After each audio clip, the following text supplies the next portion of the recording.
My name's Ross Watson. I'm Dawson River Murray, this is Central Queensland. Kungaloo people. That was my mum's country and my grandmother's country. Where they set up Warrabinda, that's where my grandmother was born. Before they set up the mission there. My dad's country was the Birigubba around Nebo, the Biri clan. Yes, I was born 1944. I went to school in Theodore. We used to do 15 mile a day on horseback to get to school and home. And sometimes in winter time, sometimes we wouldn't get home till after dark if the horses played up. When I was 14, the Catholic priest, he passed the hat around the area there, and they got enough. They sent me off to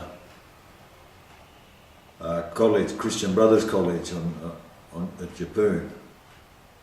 I went there for 4 years till I was 18 by the time I finished high school. And I was a bit ahead of my time there because not a lot of Murrays were complete in primary school even. And like I said, when I left that place, I was looking in the newspaper and I seen how in America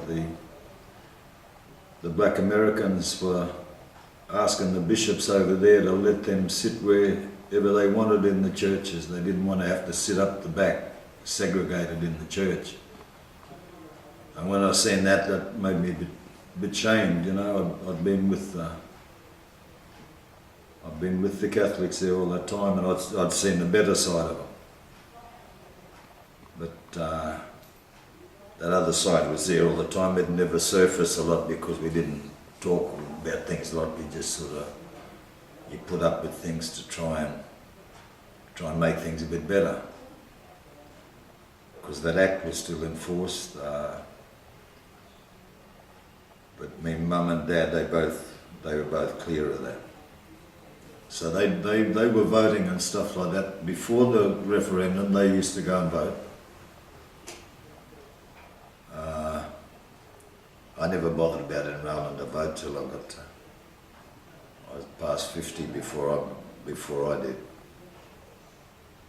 But as a young person, I didn't have enough respect for that system. And I know, seeing those Commonwealth Games coming to Brisbane, and they're going to call them the Goodwill Games. And gee whiz, the government we had at that time and the police force, the corruption was right through them, top to bottom. And of course, for corruption to be right through and to last that long, it's got to be, the media's got to be complicit, the judiciary, law enforcement's got to be complicit and all that sort of stuff. So it was right through the whole system. When I saw this Goodwill stuff, I thought, nah, that's not right. Turn your stomach, you know, to see those, because they'd bring a lot of black countries come, you know. And I thought, no, that's terrible. If they're going to bring me and tell me, well, this is a good place, we're all good people and it's a happy place and all goodwill. That's the one thing it wasn't. It's not a goodwill place. So, yeah, I sort of set up a little committee, called it a protest committee. And that went off the rails after a while. I hadn't been involved in things up till then. I sort of stood back a bit. My family was all there. But those Commonwealth Games had brought me out of my comfort zone. And the committee didn't go too good. I sort of left that not long after I set it up, and that's when I started, I published that newspaper called Black Nation. And I did one about 6 months before the Games and another one about the night before they started and then one just after they finished. I did 5 altogether between 1982 and 1985, the last one came out. Yeah, no, the idea when it was set up, because early in 1982 they put out a front page of the weekend newspaper, said there was a 500 strong black army in North Queensland training to come down and disrupt the games, put blood on the streets and all that sort of stuff. And there was a lot of rot. It turned out that there was one Maori fella up there, I don't think he was too bright, and a couple of non-Aboriginal people, and they had one broken rifle that didn't work. And this bloke, he was living like a hippie in the bush, and he was a 500 strong army training. That was the sort of stuff that came out of the government's mouth, that the media published on front page. And when the truth came out, there was no apology to our people for the misinformation or their attempts to destroy goodwill. There was no apology or even acknowledgement. Just the fact that they were wrong. So we determined, we sort of worked it out that they wanted to see violence on the streets. Because they'd turned their back on us, and they'd use that to avoid the issues we were talking about. So we made a determination that the protests would be peaceful, that we wouldn't give them we wouldn't allow the distraction of protesters wrestling on the streets with police. We said no, the cameras will just focus on that. And that's all they're going to talk about. We want them to talk about the issues. We want them to talk about that act that's still in force. People's wages being stolen, kids being taken, no land rights. We want them to talk about that sort of thing. And they're the things that we concentrated on. By the time the games actually came up, the protest committee wasn't anymore.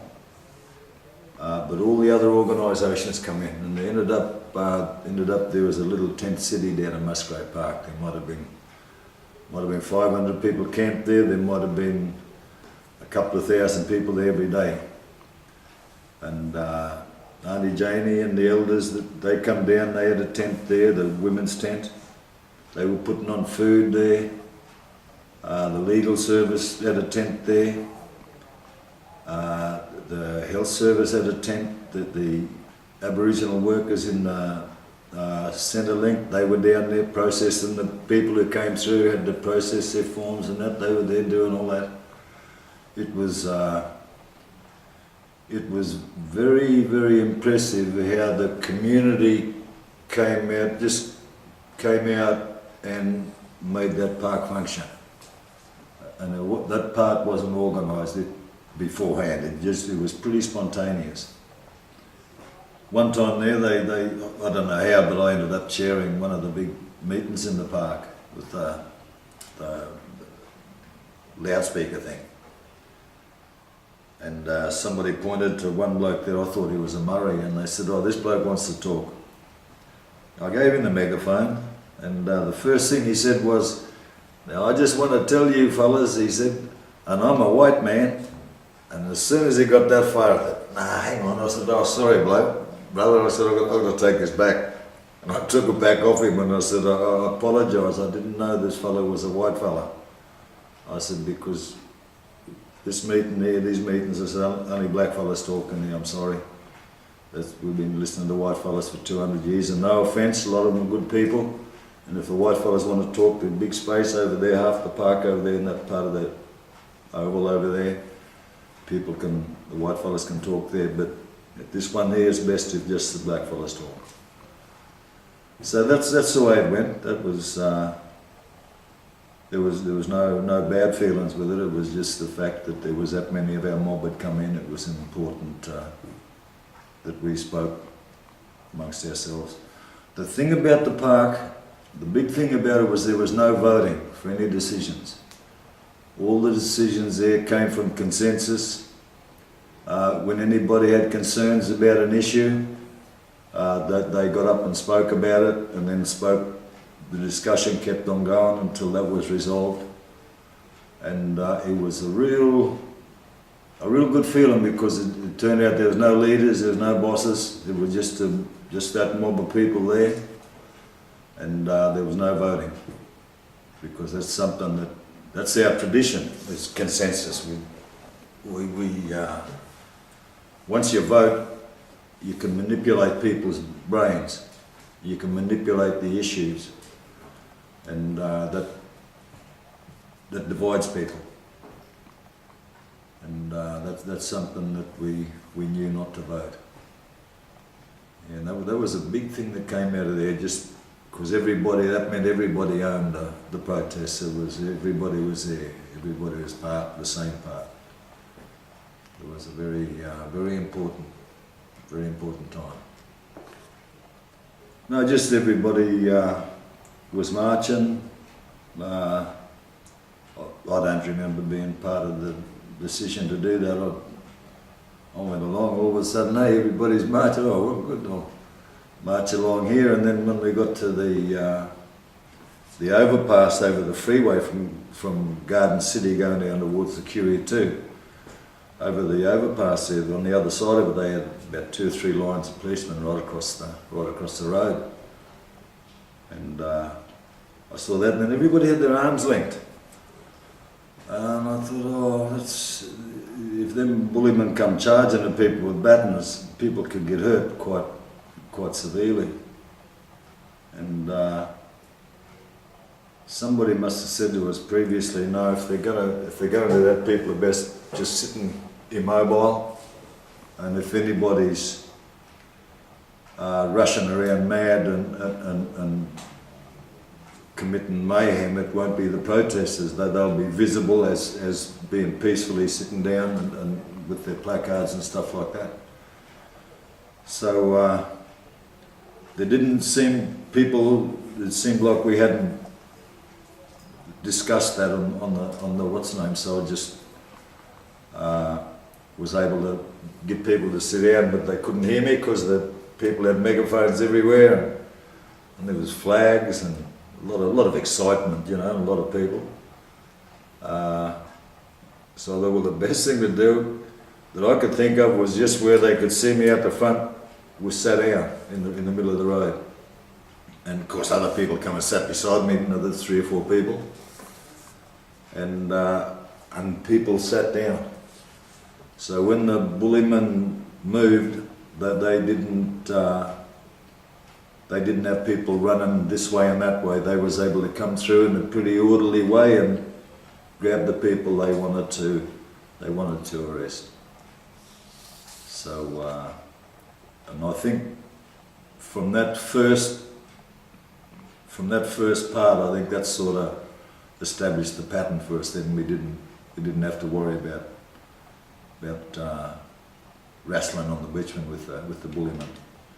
Because the bullymen, they had it in their brain that there was going to be violence and bloodshed. That they'd be getting that sort of message amongst themselves. And some of those ones arrested, they said to us, they said over at the paddy wagon, they said the police were asking, when are you going to start shooting? They were expecting bullets to come out. That's how they'd been prepared. But one thing we felt very pleased about was the fact that we avoided the violence, we got our message across it, and the media, we were on, they had photos of our protests right around the planet. They went right around. We were very pleased about that.